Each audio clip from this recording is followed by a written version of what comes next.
Hola, buen día. Mi nombre es Vargas Cárdenas Pablo Emanuel. Estudio en el Centro Universitario de Arte, Arquitectura y Diseño.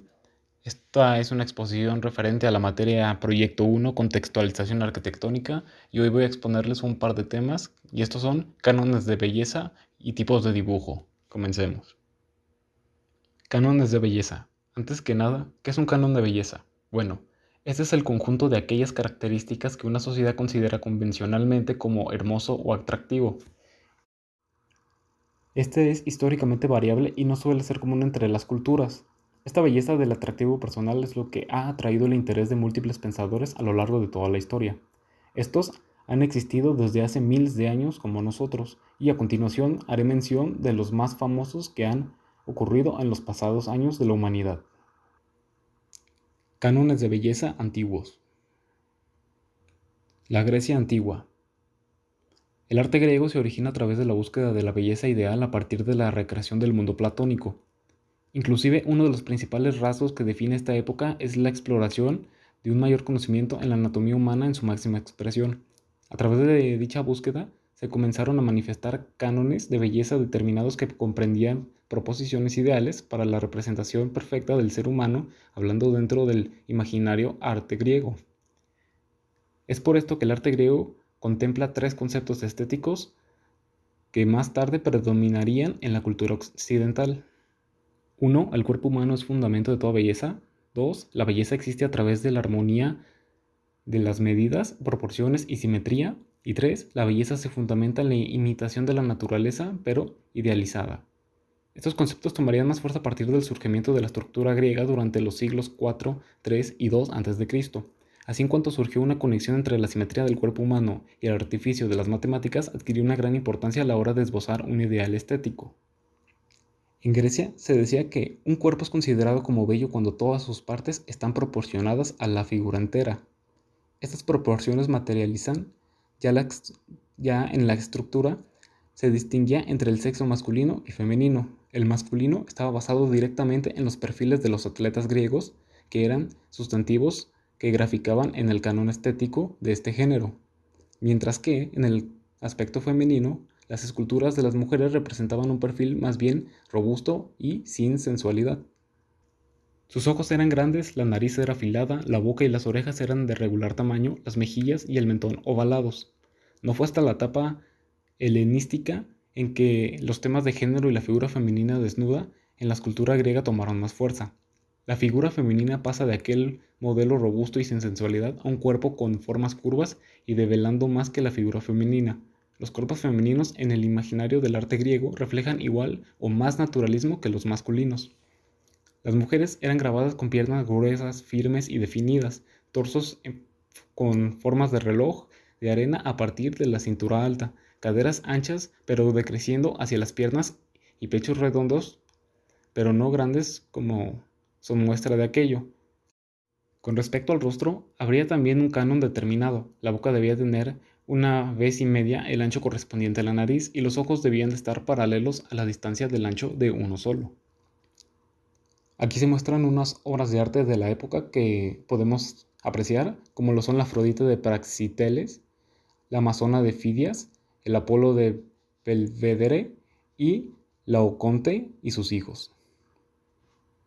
El Antiguo Egipto. A pesar de que el culto al cuerpo viene desde antes, los antiguos egipcios ya maquillaban y no lo hacían solamente por cuestiones de estética, sino también para proteger su piel del sol y ahuyentar a los insectos. Ellos también usaban polvo en los ojos llamado col, que además de embellecer el ojo, servía de colirio y poseía propiedades antisépticas, además del gran detalle que ellos presentaban a la ropa y más que nada a las joyas. Todo esto aconteció entre los años 2955 a.C. a 322 después de Cristo. En estas imágenes podemos apreciar el col como el primer cosmético, las ropas usadas en la época, algunos aceites de los que usaban y algunas joyas que adornaban sus cuerpos. La Edad Media. En la Edad Media, debido a la gran expansión del cristianismo, la belleza pasó de ser por y para Dios. La belleza era creación divina porque solo Dios podía crear belleza a su imagen y semejanza. En esta época, el canon cambia y ya no es primordialmente una belleza material o física, Es aquí donde surge el origen del concepto "la belleza está en el interior", refiriéndose a que la verdadera belleza radica en lo espiritual y la bondad, debido a que tales rasgos no desaparecen tan fácil con los años. Sin embargo, conforme van pasando los años, el canon de belleza también resulta influenciado por los pueblos del norte de Europa, que, unido a la fe y a la moralidad cristiana, la forma de vestir se caracterizó por la ausencia de maquillaje y también surgió la censura existente a la hora de presenciar desnudos artísticos, puesto que la moral cristiana lo consideraba impúdico. Con estas dos imágenes podemos apreciar el tipo de vestimenta que ya era obligado a usar bastante diferente al anterior y cómo el arte era centrado todo a Dios.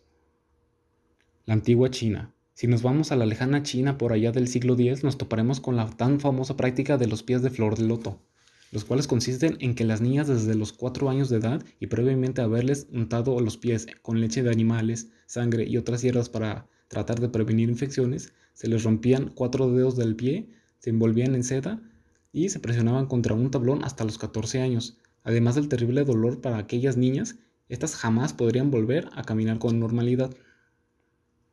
La finalidad de esto era que hacía que la mujer no pudiese andar para que no se fuese con el vecino. Lo más sorprendente es que esta práctica no se dejó de practicar sino hasta en 1911, un poco más de un siglo de nuestros días actuales.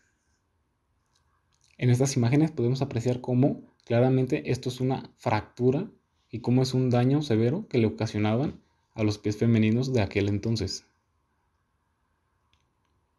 Japón medieval. Alrededor del siglo X se estimaba a las mujeres pequeñitas de tez blanca, pelo negro, cintura de avispa y cultivadas en la lectura. Existía la idea de que los dientes blancos eran infantiles, lo que le dio lugar a una instaurada a la práctica llamada o conocida como "uaguro", que consistía en pintárselos de negro con limón y limaduras de hierro. Con este par de imágenes podemos ver cómo se caracterizaban las mujeres de aquel entonces y cómo era practicada la famosa práctica del ogaguro, poniéndoles totalmente negros los dientes a las mujeres. El Renacimiento.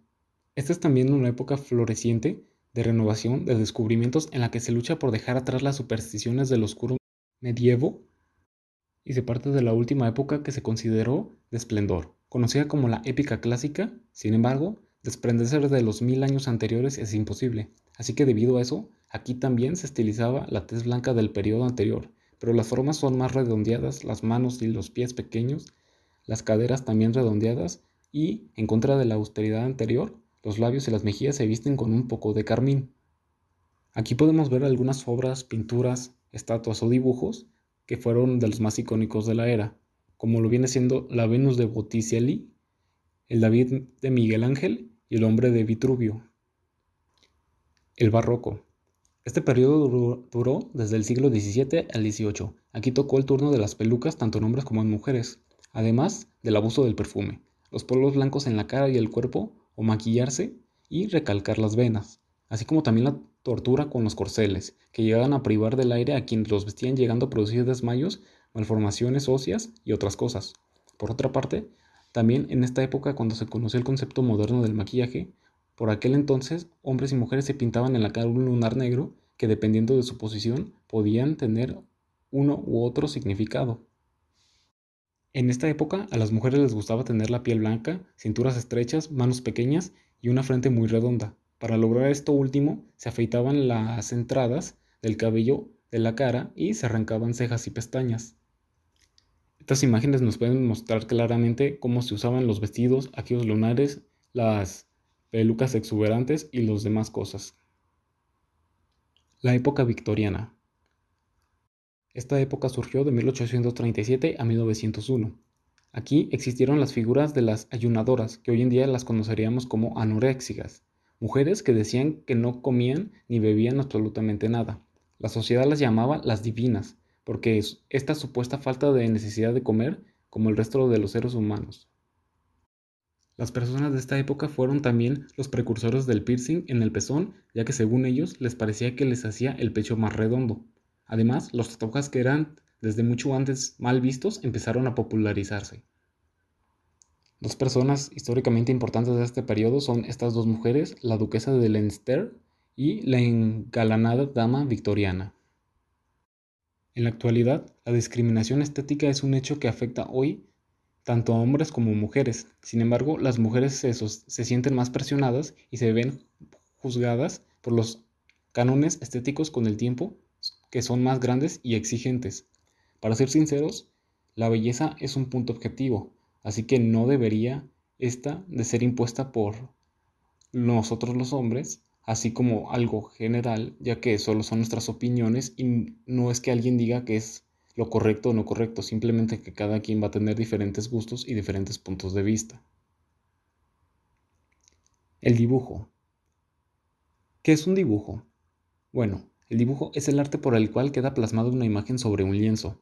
A lo largo de los años ha sido utilizada por la humanidad como una forma de expresión universal y también de transmisión a la cultura, lenguaje y demás. Este sirve de herramienta de expresión de los pensamientos o de los objetos reales cuando hay cosas que las palabras no pueden explicar o expresar. Aprendemos a dibujar incluso antes de saber hablar, y de hecho el dibujo es un lenguaje universal que no necesita de más. El dibujo no es un talento innato, que se tiene o no se tiene. Al igual que muchas otras habilidades, es posible aprender a dibujar a cualquier edad, incluso esta puede ser lo más importante que tiene el mismo. Los primeros dibujos de los que se tiene registro son de la prehistoria. Las pinturas rupestres plasmadas en techos y paredes de cuevas retratan la forma de vida y entorno de los hombres y mujeres de aquella época. Gracias a ilustraciones como estas, hemos llegado a comprender de dónde venimos.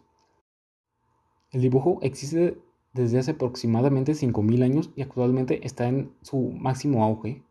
Al vivir en un mundo globalizado, no todos compartiremos el mismo lenguaje, pero sí la necesidad de comunicarnos. Hay dibujos tan conocidos por todos dentro de una cultura que se denominan símbolos. Un ejemplo de ello podría ser la Cruz Roja o algún logo de una app. Los tipos de dibujo. Dibujo artístico.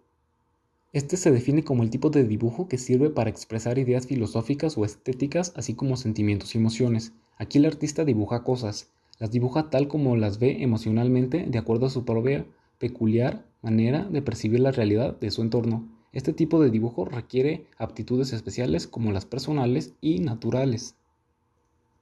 Dibujo geométrico. Es aquel que se representa por medio de gráficas planas. Dibujo geométrico constituye una verdadera y novedoso sistema de enseñanza estructurado para garantizar tanto al alumno de los primeros años de las escuelas técnicas como al de las facultades de arquitectura e ingeniería un rápido manejo y posterior dominio de la mano sobre el plano. El dibujo mecánico. El dibujo mecánico es el que se utiliza para la representación de piezas o partes de máquinas, maquinaria, vehículo como grúas y motos, aviones, helicópteros y máquinas industriales. Se trata de dibujar piezas mecánicas de diferentes formas, con orificios pasantes, con roscas internas o externas, con aristas raras, etc. Los planos que se representan un mecanismo simple o una maquinaria formada por un conjunto de piezas son llamados planos de conjunto, y los que se representan un solo elemento, plano de pieza. Los que se representan con un conjunto de piezas, con las indicaciones gráficas para su colocación, armado un todo, son llamados planos de montaje. Dibujo arquitectónico. Al introducirnos en el dibujo arquitectónico nos ubicamos en la concepción visual que altera el paisaje urbano, los espacios físicos de una obra o infraestructura civil, y que es elaborada a una escala de reducción para luego ser representada en una escala real o natural, y tiene la finalidad de ayudar al hombre en su contexto social, cultural e interdisciplinario con su ambiente. Forma parte de lo que la fenomenología explica el porqué según las experiencias humanas. Se logra una mejora en la calidad del aire. La arquitectura ayuda a modelar la forma de vida de una sociedad y de individuo. Es por esto que el dibujo arquitectónico abarca una gama de representaciones gráficas con las cuales realizamos los planos para la elaboración de edificios, casas, quintas, autopistas, etc. Y se dibuja el proyecto con los instrumentos precisos con sus respectivos detalles, ajustes y correcciones. El dibujo técnico. Este es el lenguaje gráfico universal técnico normalizado por el cual se manifiesta una expresión precisa y exacta, y su objetivo principal es la exactitud precisamente.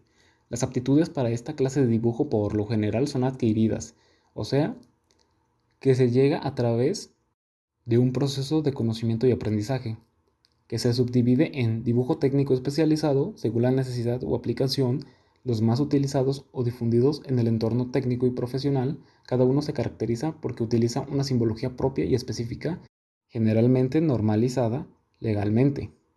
¿Qué lo hace tan diferente a cualquier otro dibujo? Bueno, la diferencia principal es que el dibujo artístico en general es muy subjetivo y abierto a la interpretación. Cuando una persona ve una cosa, otra persona podría ver algo completamente diferente o tener significado diferente de la misma obra de arte. Por otro lado, el dibujo técnico es absolutamente claro en lo que se muestra y o representa, y hay muy poco espacio para la interpretación. El dibujo técnico generalmente sigue unas reglas y directrices muy específicas con el fin de hacer su interpretación clara y evitar confusiones. Este lo utiliza con mayor frecuencia los arquitectos y los ingenieros, pero también es utilizado por los profesores, diseñadores de interiores, diseñadores de productos, albañiles, fontaneros, electricistas y casi cualquier persona que construye o crea cosas. Incluso los programadores y diseñadores de aplicaciones pueden utilizar dibujo técnico. Hoy en día se puede hacer dibujo técnico a mano, o sea, usando escuadra, regla, compás, carbón, etc. Pero lo más habitual es usar un software de dibujo técnico para dibujar con el ordenador y luego imprimir nuestro dibujo. Hay dos tipos de dibujo técnico en sí muy peculiares, y estos son el dibujo técnico con representación bidimensional. En el papel de este se representan solo dos dimensiones del objeto de las tres que tiene. El dibujo en 2D normalmente suele representarse por medio de las vistas del objeto, y el dibujo técnico con representación tridimensional. En el papel se representan las tres dimensiones del objeto. Dibujos en 3D que se suelen presentar por medio de la perspectiva. El dibujo electrónico. Este tipo de dibujo se refiere a la representación gráfica de instalaciones eléctricas de una industria, oficina o vivienda o en cualquier estructura arquitectónica que requiera de electricidad. Mediante la simbología eléctrica correspondiente se representan acometidas, caja de contacto, tablero principal, línea de circuitos, interruptores, tomacorrientes, salidas de lámparas, entre otros. También se usa para transmitir un mensaje para identificar, calificar, instruir, mandar y advertir. El dibujo geológico. Este se emplea en la geografía o en la geología. Representa gráficamente el perfil de los suelos, es decir, el contenido y la composición mineral de una zona determinada. Este tipo de dibujos, por lo regular, sirve como guía en las exploraciones mineras. Dibujo topográfico. Este nos representa gráficamente las características de una determinada extensión de terreno mediante signos convencionalmente establecidos. Nos muestra los accidentes naturales y artificiales, cuotas o medidas, curvas horizontales o curvas de nivel. Consiste en la elaboración de planos o mapas en los cuales se representan las formas y accidentes de un terreno. Dibujo urbanístico. Este tipo de dibujo se emplea en la organización de ciudades, en la ubicación de centros urbanos, zonas industriales, bulevares, calles, avenidas, jardines, autopistas, zonas recreativas, entre muchos otros. Se dibujan anteproyectos, proyectos, planos de conjunto y planos de pormenor. Dibujo técnico de instalaciones sanitarias. Tiene por finalidad representar el posicionamiento de cada una de las piezas sanitarias, que pueden ser duchas, lavamanos, retretes, etc., incluyendo la ubicación de las tuberías internas o externas.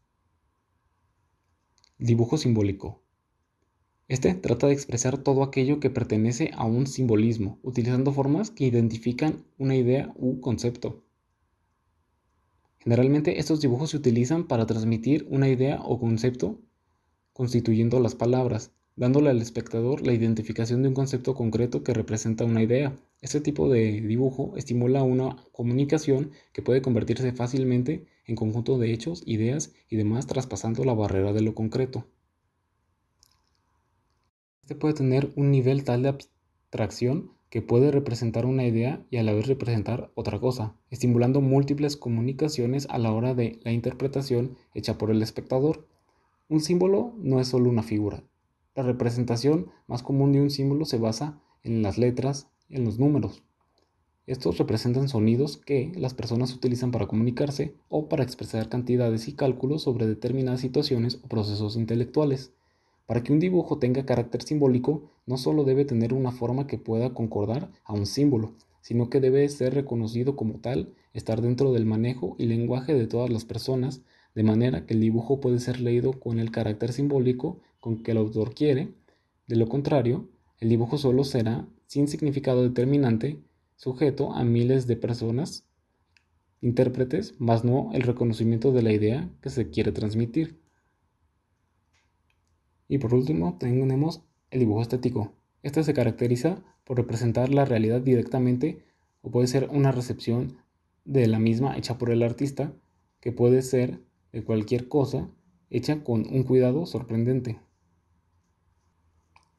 Estas son las fuentes de las cuales me ayudé para realizar investigaciones y aclarar dudas. Aquí las dejo por cualquier cosa. Muchas gracias por su atención. Espero que la presentación haya sido de su agrado. Que tengan buen día.